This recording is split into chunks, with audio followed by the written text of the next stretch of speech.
Okay, I'm going to show you how to program a Tsunami Diesel decoder using Decoder Pro or Panel Pro in my case. So let's start up. You can either use Decoder Pro there or Panel Pro. I usually use Panel Pro, they're the same program. I'm using version 2.12, which is a little bit older version, but it's stable for me, so I like to use it. And we're going to go under Tools. We're going to open up Programmer and Service Mode Programmer. We're going to open that up.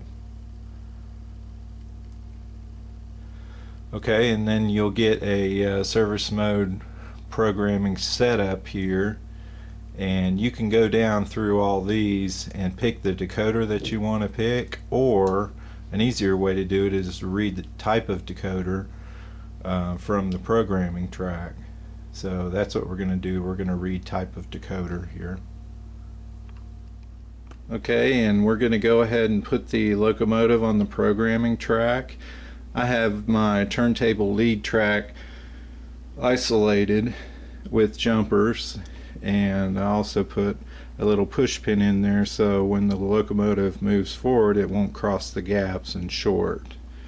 I'm using a PTB 100 Soundtracks programming booster, and here is the PTB 100 that I've got wired up. It's wired up directly to the Digitrax programming track.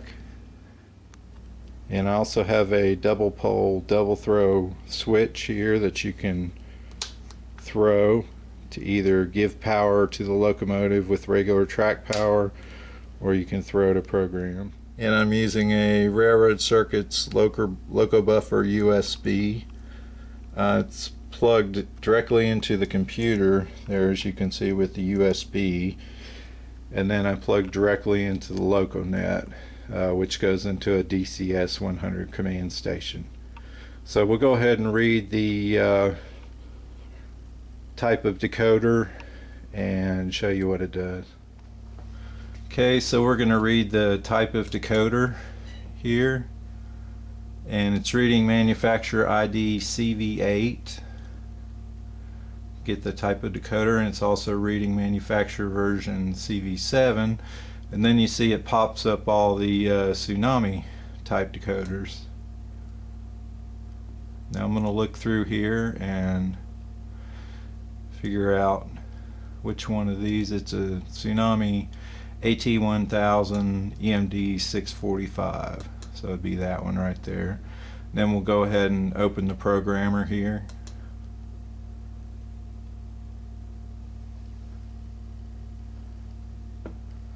Okay, and then we'll go ahead and define what locomotive this is.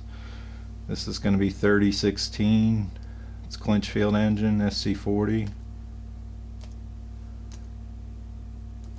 So we'll put that in there. Okay, so I went ahead and entered 3016 Clinchfield, Cato, manufacturer, owner, Helm. It's a SD40. And we're going to save it to the roster here, and this will pop up again, and you don't really need that there. Next thing we're going to do is read all sheets on the decoder. So we'll click that, and what it'll do is read all the CV values on the decoder, so we'll know exactly what we've got in there. This takes several minutes, so I'm going to cut. Once we get done, I'll come back. Okay, we're done reading all sheets here, and that took about 5 minutes, but it should have read all the sheets. And I'm going to stay in service mode programming. By the way, this is JMRI's software. I'm using Panel Pro, but you can use Decoder Pro. It's basically exactly the same thing, just whichever one you want to open up. It is free software. It's available on JMRI's source website. You can download the latest version there, install it on your computer. This is an old Vista laptop that my wife used to use, and I'm just using it for the railroad. I run my Signal CTC system on it, but it's nice to have it down here. A laptop's nice because you can move it around the room, and I've got it sitting on my little rolling cart here, my workbench cart, so it's portable, so you can move it all around the layout. Okay, let's we're going to stay in service mode programming, and let's go to basic here. You can see I had already previously programmed this decoder, but you can use 2-digit or 4-digit address, and let's say you want to use 2-digit address, so the default DCC address is 3. I want to use 4-digit address, so it's going to be 3016, which is my locomotive number. And if you come down here and write changes to the sheet, the extended mode address will be 4-digit address. The locomotive's going forward. It's 128 speed step, and alternate power source enabled. I don't really run DC, so I'm just going to change that to NMRA digital only. And then we're going to write changes to the sheet. Go ahead and program it for you. On the motor speed, you can change your acceleration rate and your braking rate. I like to use just a little bit of acceleration momentum here, so I'm going to put 10 in there, and the braking rate I'm going to put 5. That way you don't throw off your operators too much. Back EMF cutout is actually CV10, I think, and I'm going to leave it at 0 like it is now. So we'll go ahead and write the changes to the sheet there. It'll program the acceleration and braking rate. Then we're going to look at the basic speed control, which is the next one right here. I like to use a startup voltage. The main reason for that is I'll go in here to CV212, which is right there, and normally that's 255. I go ahead and cut that down to 2. That's a back EMF, and it just basically tells it not to use very much back EMF. So I'll set that at 2, and then on your speed control here you can adjust your start voltage, which mine is 35 right now, and that just gets the engine running smoothly at a low speed step, like a 1 or 2 or 3. It'll start up, it'll run real smoothly at a slow speed step. You still have a little bit of back EMF in there to get the engine moving, but you're using such a small amount because the CV212 is set on 2. And then I don't change the speed table, so the table is disabled. On that, you can click here if you want to adjust the speed table to make your engines level off at a certain speed. And function map, I'm not going to change it. It's just a standard function setup. Okay, so we're going to stop here for a second. I'm going to switch over to operations mode programming. Before you leave, you want to save your loco file. So I went ahead and saved it, it's okay, and then we can click out of that. We'll come down to tools, programmers, go into ops mode programming, and you see the engine number 3016. We're going to open the programmer, and I'm going to go ahead and set the locomotive on the regular track, or you can, if you have that switch, you can just throw the switch to have regular track power now. So I'll be right back. Okay, so I went ahead and pulled up 3016 on the throttle, and we're just gonna turn the speed step up a little bit, and that'll start the engine up. And then we can listen to the sound effects while we're programming here. The engine is right directly above there. So we've done all the lower steps on this now. You can go to lights, analog controls. If you want to run on DC, you can consist it. If you want advanced consisting, you have to use a 2-digit address. And advanced if you want to lock the decoder. I don't ever lock my decoders. So we'll start at sound here, And on the auto engine start enable, we're going to start the prime mover at speed step 1. That way the engine will be quiet if it's just sitting on the tracks by itself. Auto air compressor enable, yeah, we want that. Radiator fan enable, we want that. Dynamic brake override, turning on dynamic brakes forces engine RPMs to drop to idle. We want it to drop to idle because that's typically what the Clinchfield engines did. The notches, we want 7 speed steps here. You can make it lower if you want it to, but 7 is probably normal. That's what I use all the rest of my engines on, so we'll keep that like it is. The air horn is a Leslie S5T, which sounds like that. Actually, that probably has a Leslie 3 on it, like an RS3L. We can change that. We'll write changes to sheet. You can hear the difference there. RS3L. You can change it to whatever horn you want, but that's your air horn select. Here's a S3L. I don't really like the Tsunami version of that, so we'll use the RS3L. And then over here you got bell ring rate, we'll leave it alone, and quiet mode timeout.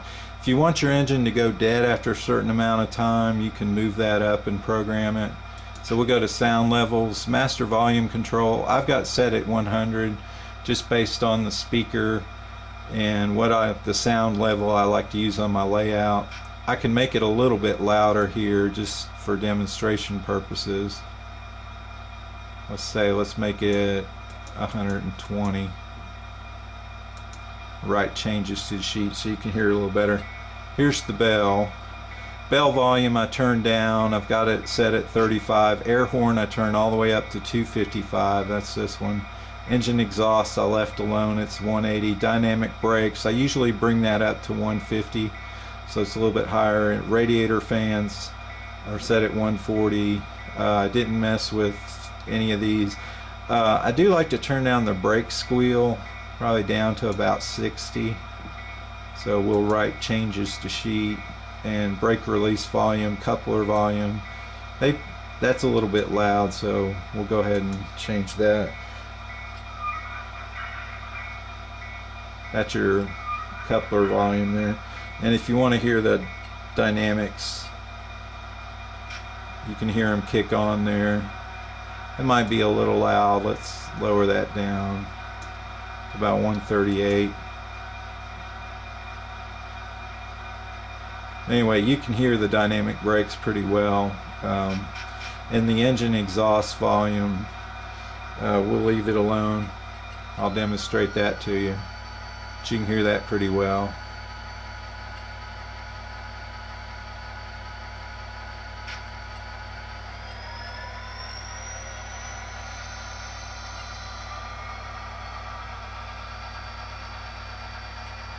Okay.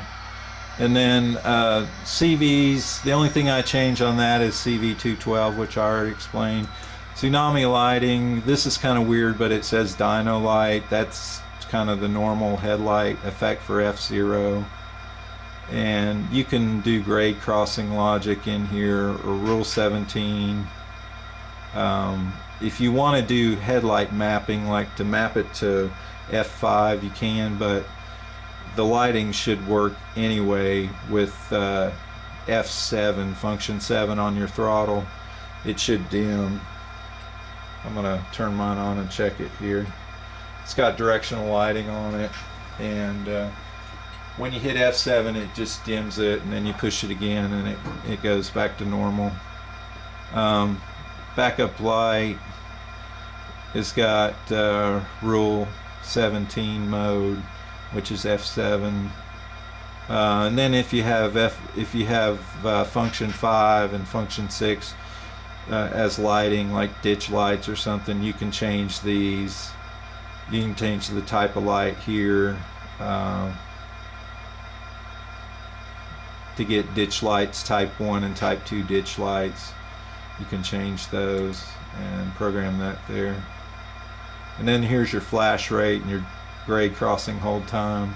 I'm not using ditch lights. So now on the equalizer, you can kind of hear the way the engine sounds now.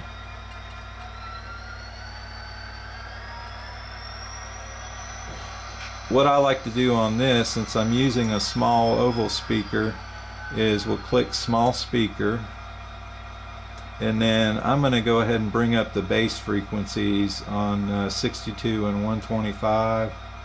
Bring them all the way up and bring the 250 up. And then I'll leave these alone. We'll write the changes to the sheet. Now you notice it sounds a little bit wimpier with that. Let's try changing the speaker and see what it does.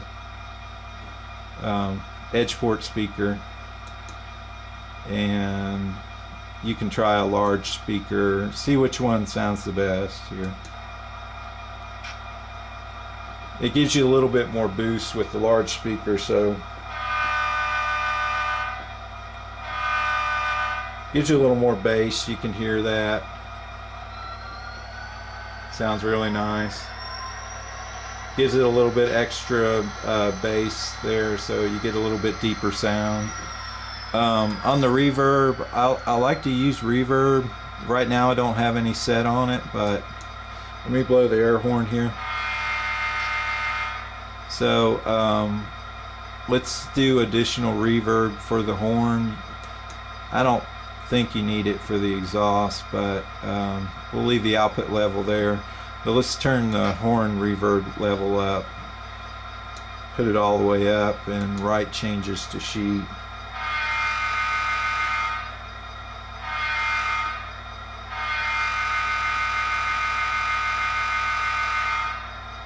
You can tell. And then let's just get a little bit for the bell here, say maybe 20, 21. Makes the bell sound like it's not right in front of you there. And the engine exhaust reverb, we'll give it a little bit of that. And the air compressor, we'll give it a little bit here, say 21 on both of those. Now you can hear. If you really want a lot of reverb, you can change the output level.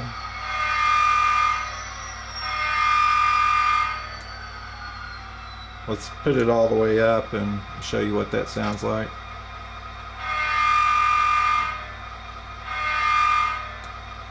I think it just needs to be right in the middle. That's fine. The delay I'll leave alone, and the gain I'll leave alone. It's fine. And then the last thing is automatic sound control, and you can do grade crossing horn enable if you want to. That really doesn't work very well. You can do automatic horn signal enable, bell, and brake squeal. I do like the brake squeal, so we'll change that. And don't change the sensitivity at all, but we'll write changes for that. You heard the brake there. Now let me speed it up a little bit.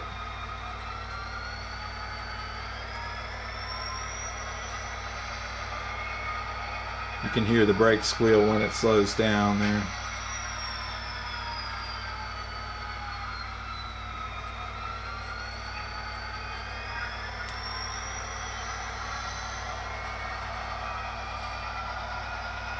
That's kind of nice to have that automatic brake squeal there when you slow it down. And then I'll do the, say we're in dynamic brakes. You can hear the dynamic brakes there. So the only thing I want to go back and change would probably be my on my sound level would go back down on the master volume. So let's try 100. Still a little bit loud. Let's go down a little bit more because we boosted it up when we did the equalizer. So let's go down. That's 75. still a little bit loud, but you can hear it pretty good like that. Let's go down to say 70.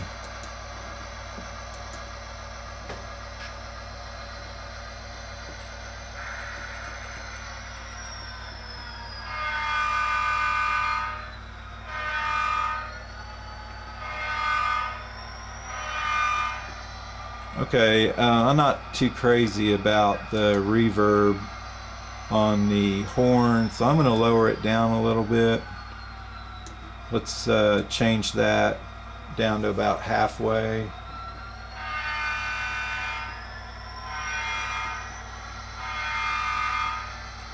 Sounds pretty good there.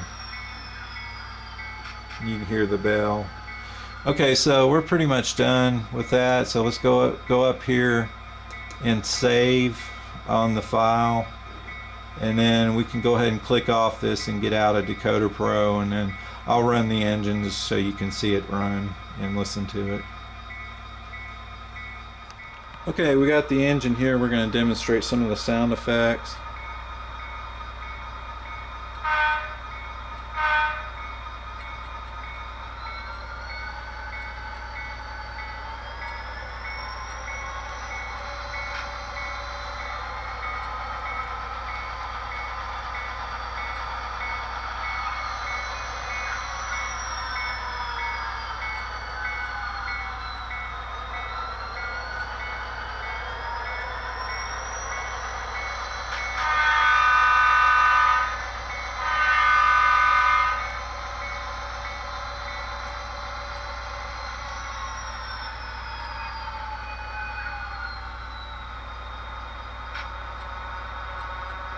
Say we're in dynamic here. This would be your dynamic. Your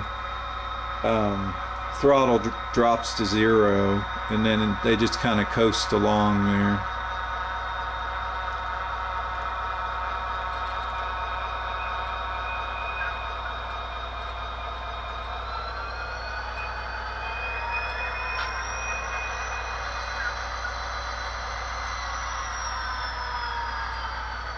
And you can see rule 17 lighting here.